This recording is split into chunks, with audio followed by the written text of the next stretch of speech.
Hi friends, welcome to Ritesh YouTube channel. ಬನ್ನಿ, ಇವತ್ತು chicken sambar ಮಾಡೋದು ಹೆಂಗೆ ಅಂತ ಹೇಳ್ಕೊಡ್ತೀನಿ. ಬೆಳ್ಳುಳ್ಳಿ 1, ಈರುಳ್ಳಿ 2,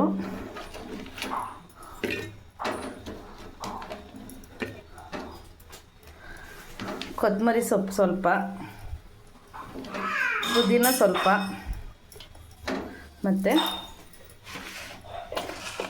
ಮೆಣಸು ಸ್ವಲ್ಪ,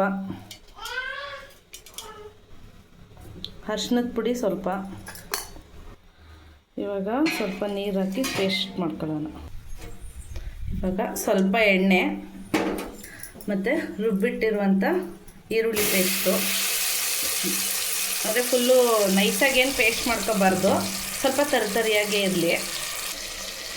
ರುಚಿಗೆ ತಕ್ಕಷ್ಟು ಉಪ್ಪು. ಇದು ಸ್ವಲ್ಪ ಫ್ರೈ ಮಾಡ್ಕೊಳ್ಳೋದು. ಇವಾಗ 1-2 ನಿಮಿಷ. ಇವಾಗ ಇದು ಫ್ರೈ ಆಗೈತೆ. ನಾನು 3/4 kg ಚಿಕನ್ ತೊಗೊಂಡಿದ್ದೀನಿ. ಇದನ್ನು ಚೆನ್ನಾಗಿ ಫ್ರೈ ಮಾಡ್ಕೊಳ್ಳೋಣ, ಹಸಿ ಸ್ಮೆಲ್ ಹೋಗೋ ತನಕನೂ.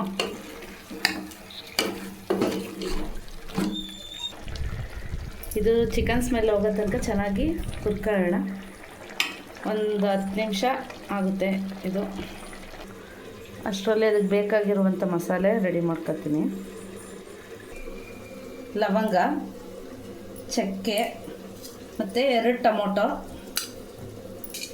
1 ಹಿಡಿ ಕಡಲೆ, ಸ್ವಲ್ಪ ಶುಂಠಿ, ಸ್ವಲ್ಪ ನೀರು ಹಾಕಿ ಪೇಸ್ಟ್ ಮಾಡ್ಕೊತೀನಿ. ಇದನ್ನು 2 ಸ್ಪೂನು ಮಟನ್ ಸಾಂಬಾರು ಪುಡಿ. ಇದು ನಾವೇ ಮನೆಯಲ್ಲೇ ಮಾಡ್ಕೊಂಡಿರೋದು.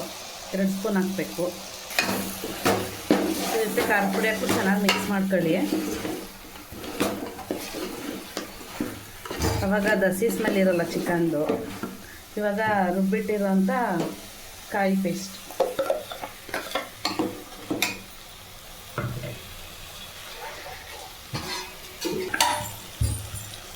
ಹಾಕಿ. ನೀರು ನಿಮ್ಗೆ ಎಷ್ಟು ಬೇಕು ಅಷ್ಟು ಹಾಕ್ಕೊಳ್ಳಿ.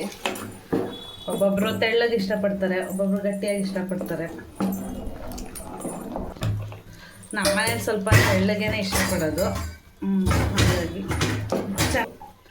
ಚಿಕನ್ ಚೆನ್ನಾಗಿ ಹುರ್ಕೊಂಡಿದ್ರೆ ಸಾಂಬಾರು ಚೆನ್ನಾಗಾಗುತ್ತೆ. ಇಲ್ಲ ಅಂತಂದರೆ ಸಾಂಬಾರು ಚೆನ್ನಾಗಿರೋಲ್ಲ.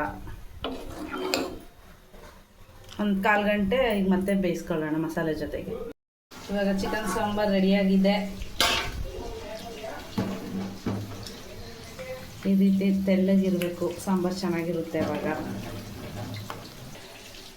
ಬನ್ನಿ ಇವಾಗ ಮುದ್ದೆ ಜೊತೆ ಚಿಕನ್ ಸಾಂಬಾರು ಟೇಸ್ಟ್ ಮಾಡೋದ.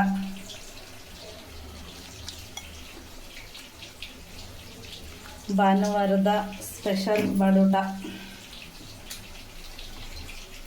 ಸೌತೆಕಾಯಿ, ಈರುಳ್ಳಿ, ನಿಂಬೆಹಣ್ಣು ಮತ್ತು ಕಬಾಬ್ ಮಾಡ್ತೀವಿ. ಈ ರೀತಿ ಹೆಚ್ಚಿನ ವಿಡಿಯೋ ಬೇಕು ಅಂದರೆ ಫಾಲೋ ಮಾಡಿ, ಲೈಕ್ ಮಾಡಿ, ಶೇರ್ ಮಾಡಿ, ಸಬ್ಸ್ಕ್ರೈಬ್ ಮಾಡಿ. ತುಂಬ ಧನ್ಯವಾದಗಳು.